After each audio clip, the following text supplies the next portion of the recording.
Hey everyone, it's Carter Phillips with McCloskey Motors in Colorado Springs, Colorado. Behind me, I have this timeless classic. It is a 2004 Ford Mustang GT Convertible.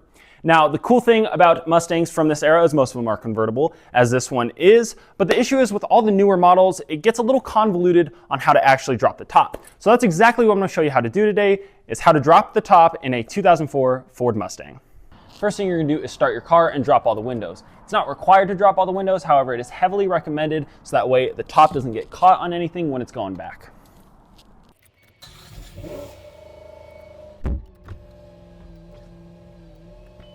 Now that our car is started and our windows are dropped, we're gonna move both our sun visors down, and there's gonna be these two little latches here, one on the left and one on the right. You're gonna pop those out and these little hooks are gonna unlatch. Now that both hooks are unlatched, make sure your emergency brake is pulled. This is probably the most important step because if you don't pull your emergency brake, the hood doesn't go back at all. Now with your e-brake pulled, most of the time your button is going to be in the center console. Sometimes it's going to be on the dash, but most of the time it's going to be on the center console, and that is going to drop your top. Now with everything in order, the car running, the windows down, and the emergency brake pulled, and our button located, you're just going to click your button and your top drops down effortlessly.